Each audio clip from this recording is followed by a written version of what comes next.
अखिलेश यादव छोटे दलों से गठबंधन कर 2022 के चुनाव में भाजपा के लिए चक्रव्यूह बना रहे हैं। चक्रव्यूह में कई दल शामिल हो चुके हैं और काफी दलों की एंट्री भी जल्द हो जाएगी।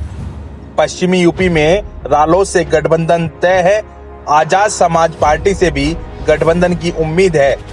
चर्चा तो चली कि अखिलेश से आजाद समाज पार्टी के मुखिया चंद्रशेखर आजाद की मुलाकात हुई, लेकिन अखिलेश ने खुद इससे इनकार किया है। चंद्रशेखर से दलित समाज जुड़ा है, खासकर युवा। यही वोट बैंक बसपा का भी है। बसपा चुनावी समर में अभी शांत है। किसी तरह का कोई सम्मेलन भी नहीं हो रहा है, पार्टी की बैठक भी नहीं हो रही है और न ही विधानसभा के प्रभारी बनाए गए हैं। पार्टी के तमाम बड़े नेता साथ छोड़ चुके हैं और अधिकांश सपा में गए हैं। बसपा की कमजोरी का फायदा आजाद समाज पार्टी को मिल सकता है और सपा से गठबंधन हुआ तो फायदा सपा को भी होगा। पश्चिमी यूपी में जैन चौधरी के पास भी ठोस वोट बैंक है और किसान आंदोलन के बाद रालोद का कुनबा भी बढ़ा है। आजाद समाज पार्टी का फायदा पश्चिम ही नहीं बल्कि पूरे प्रदेश में मिल सकता है।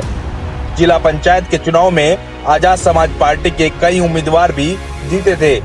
अगर गठबंधन में चंद्रशेखर शामिल होते हैं तो निश्चित रूप से भाजपा के लिए पश्चिमी उत्तर प्रदेश में तो जीत बड़ी चुनौती हो ही जाएगी। अखिलेश यादव की पिछले दिनों आप नेता संजय सिंह से भी मुलाकात हुई थी। सुभाषपा समेत कई दलों से गठबंधन पर पहले ही मोहर लग चुकी है, लेकिन भाजपा भी जीत के लिए आश्वस्त नजर आ रही है। इसका बड़ा कारण यह भी है कि 2019 के लोकसभा चुनाव में सपा बसपा रालोद का गठबंधन था और कागजी समीकरण के हिसाब से देखें तो यूपी में इससे मजबूत गठबंधन नहीं हो सकता है।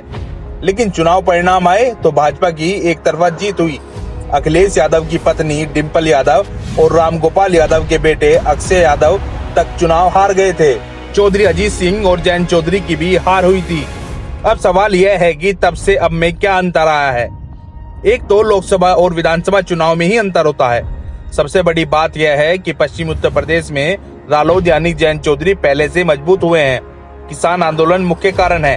साथ ही गन्ना भुगतान की समस्या को लेकर भी किसानों में गुस्सा है। तभी तो भाजपा भी किसानों को साधने के लिए ट्रैक्टर रैली निकाल रही है। पूर्वांचल में अखिलेश पिछड़ों और अति पिछड़ों को लामबंद करने में जुटे हैं। भाजपा का अपना दल और निषाद पार्टी से गठबंधन है, लेकिन अपना दल के दूसरे गुट की सपा से गठबंधन की बात चल रही है। अगर कागजी समीकरण से देखें तो अखिलेश जैन और अखिलेश राजभर गठबंधन ही काफी भारी नजर आता है, लेकिन भाजपा के पास ब्रह्मास्त्र के रूप में हिंदुत्व का मुद्दा है।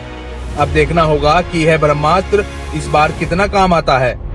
आप सोच रहे होंगे कि हम इसे कागजी गठबंधन क्यों कह रहे हैं, क्योंकि 2019 में गठबंधन इसलिए फेल हो गया था क्योंकि तीनों दलों का वोट बैंक एक दूसरे को ट्रांसफर नहीं हो सका था।